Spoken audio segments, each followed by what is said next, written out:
Hello and welcome to Property Money Trees, Maximising Property Values, the once a month show where I break down the steps of how to recognise, enhance and then extract the values in property in order to create wealth. Would you like to find out how you can benefit from the steps of maximising property values? This is even if you don't own a property yet or have a deposit.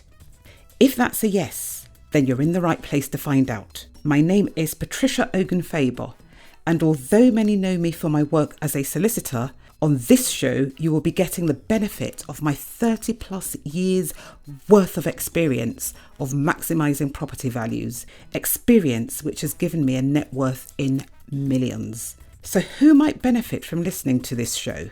Literally anyone with an interest in creating property wealth. Welcome back.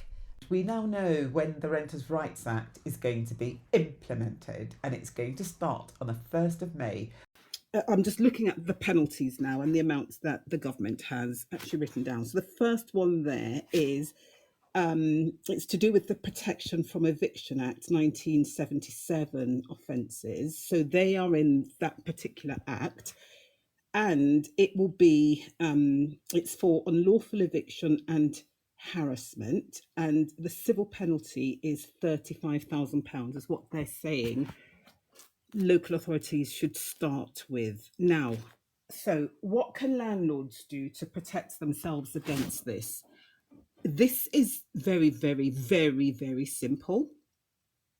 Landlords just must not unlawfully evict nor harass. So let's have a look at what harassment might be. There is a case law somewhere that says if a landlord contacts the tenant excessively, now what might be excessive? Maybe 3 emails a week, phone calls on top of that, that can be deemed to be harassment. So we have to be extremely careful. If a tenant is in a situation where you're thinking about evicting them, I think an email every day is going to fall foul of this particular legislation. So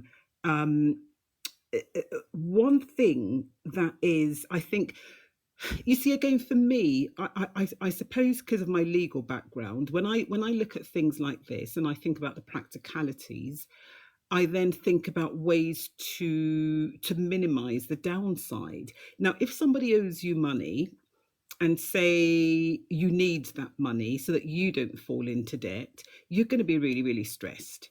You're going to think, yes, I need to contact them, even if it's every day, I need to be sending them an email to remind them that they owe me money. But what we need to remember and bear in mind is that in doing that, we might be falling foul of the Protection from Eviction Act 1977.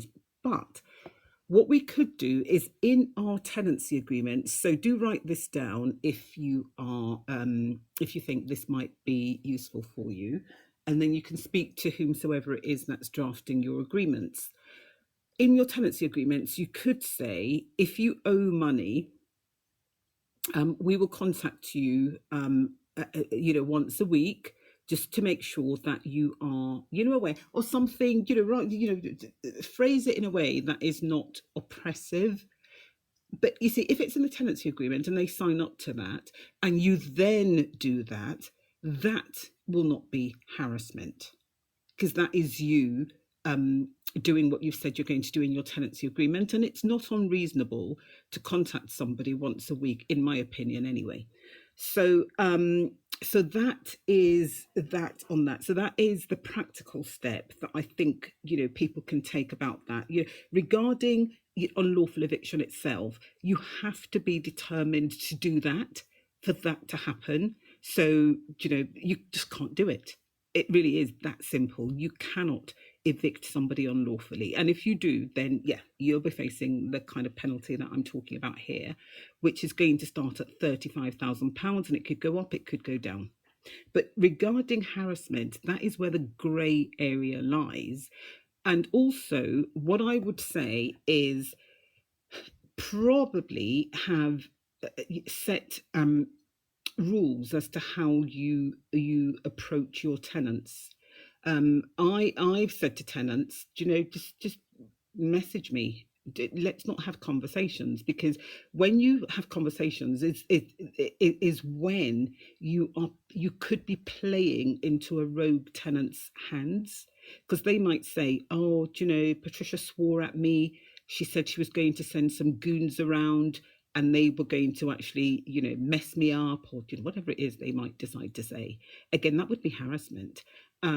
So, and if it's untrue, then how do you prove that that didn't happen?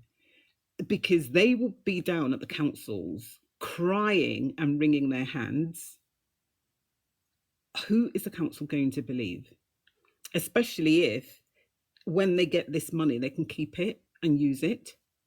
So we have to be aware of what the pitfalls are that might be in our paths and try to avoid them. So that is to do with that one.